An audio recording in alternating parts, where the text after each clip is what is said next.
প্রত্যেকটা মামলাই জনাব তারেক রহমান সাহেবের বিরুদ্ধে দায়ের করা হয়েছিল 111-এর সরকারের সময় আর পরবর্তীতে শেখ হাসিনা ওয়াজেদের সরকারের সময়।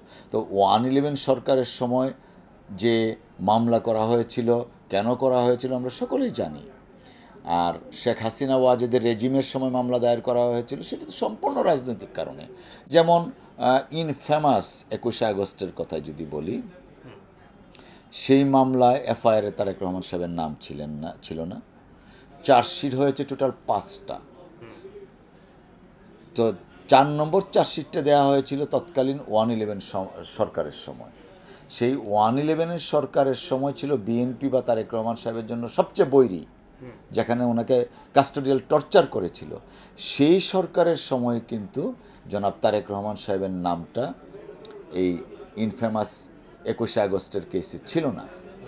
পরবর্তীতে শেখ হাসিনা ওয়াজেদ ক্ষমতায় আসলেন, এসে সংসদে তিনি প্রথম ভাষণ দিলেন যে তারেক জিয়াকে 21শে আগস্টের মামলায় আসামি করা হবে। তখন পর্যন্ত কিছুই হয় নাই। তৎকালীন মন্ত্রী কামরুল সাহেব সংসদে বললেন, আইনমন্ত্রী, আরও দায়িত্বশীল মন্ত্রী এবং আওয়ামী লীগের নেতৃবৃন্দ প্রকাশ্যে বলছেন যে তারেক রহমান সাহেবকে এই মামলা আসামি করা হবে।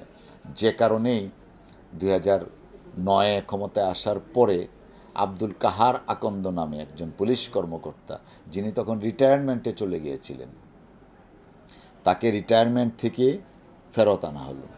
এনে তাকে স্পেশাল ইনভেস্টিগেশন করার জন্য দায়িত্ব দেওয়া হলো। তার পুরস্কার উনি পেয়েছেন আবার 2024-এ আওয়ামী লীগ থেকে মনোনয়ন পেয়েছেন নৌকা নির্বাচনের। তো তিনি কি করলেন, মন গড়া একটা চার্জশিট ক্রিয়েট করলেন, পঞ্চম চার্জশিট।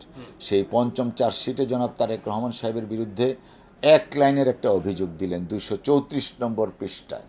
সেখানে লিখলেন, মুফতি হান্নান, আব্দুস সালাম পিন্টু সহ কয়েকজন, তাদের ভাষায়, আমরা তারেক জিয়ার সাথে দেখা করতে গিয়েছি, তারেক জিয়া আমাদেরকে বলেছেন আপনি পিন্টু সাহেবদের সাথে যোগাযোগ রাখবেন।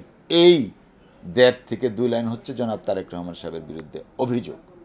সেই অভিযোগের কারণে একতরফাভাবে তারেক রহমান সাহেবের বিরুদ্ধে রায় ঘোষণা করা হয়েছে। কিন্তু জানেন আপনি, যখন একটা মামলা ট্রায়ালে থাকে, সেই ট্রায়াল চলাকালীন সময়ে ওই পার্টিকুলার মামলার 21শে আগস্টের মামলার সবচেয়ে গুরুত্বপূর্ণ এবং প্রধান সাক্ষী ছিল মুফতি হান্নান।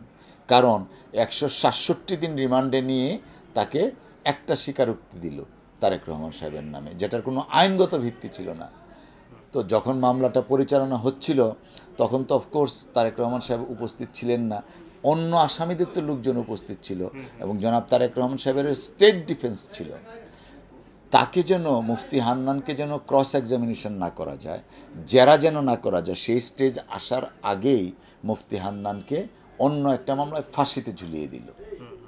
অর্থাৎ মুফতি হান্নানের মৃত্যুটা নিশ্চিত করলো একটাই কারণ, যেন 21শে আগস্ট মামলায় সে সাক্ষ্য দিতে না পারে। তো এই যে বিচারের নামে প্রহসন হয়েছে, এই প্রহসনমূলক বিচারের দুঃখজনক সাজাপ্রাপ্ত হচ্ছে জনাব তারেক রহমান সাহেব। যে কারণে আমরা বলি বিচারের বাণী নিভৃতে কাঁদে। আপনি যদি আসেন মানি লন্ডারিং কেস, সেই মানি লন্ডারিং কেসে জনাব তারেক রহমান সাহেবের বিরুদ্ধে এফআইআরে নাম নেই, চার্জশিটে নাম নেই, কোথাও নাম নেই।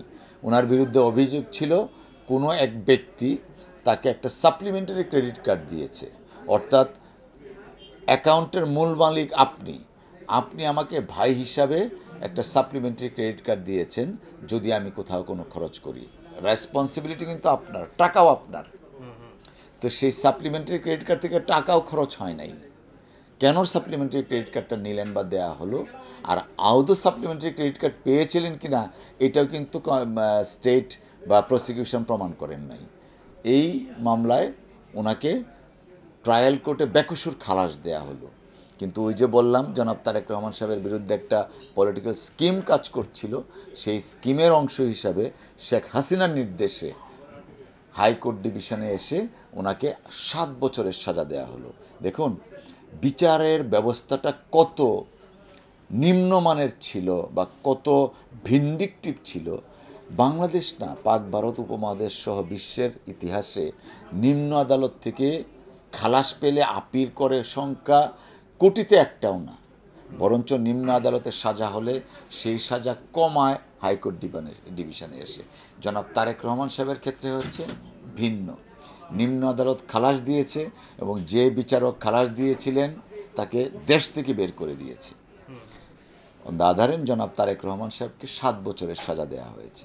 তো এই যে জিনিসগুলো এগুলো করা হয়েছে সম্পূর্ণভাবে রাজনৈতিক উদ্দেশ্যে, যে কারণে আমরা সবসময় বলি আইন যদি তার নিজস্ব গতিতে চলতো বা চলে তাহলে কোনো মামলাই জনাব তারেক রহমান সাহেবের বিরুদ্ধে চলবে না এবং বেগম খালেদা জিয়ার বিরুদ্ধে চলবে না।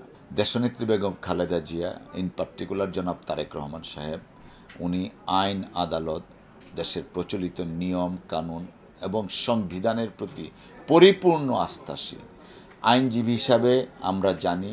উনিও জানেন যে প্রত্যেকটা মামলায় ভিত্তিহীন, মিথ্যা, বানোয়াট এবং রাজনৈতিক উদ্দেশ্য প্রণোদিত, কিন্তু উনি আইনের প্রতি শ্রদ্ধাশীল, আদালতের প্রতি শ্রদ্ধাশীল, সংবিধানের প্রতি শ্রদ্ধাশীল, যে কারণে ওনার বিরুদ্ধে মিথ্যা মামলাগুলার যেগুলো রায় হয়েছে সেগুলো আইনগতভাবেই তিনি মোকাবেলা করবেন, আর যেগুলোর রায় হয়নি সেইগুলো আইনগতভাবেই আমরা পদক্ষেপ নিচ্ছি। অর্থাৎ তারেক রহমান সাহেবের বিরুদ্ধে যে মামলাগুলো আছে যথাযথ প্রচলিত আইনি প্রক্রিয়া অবলম্বন করেই সেই মামলাগুলোকে নিষ্পত্তি করা হবে।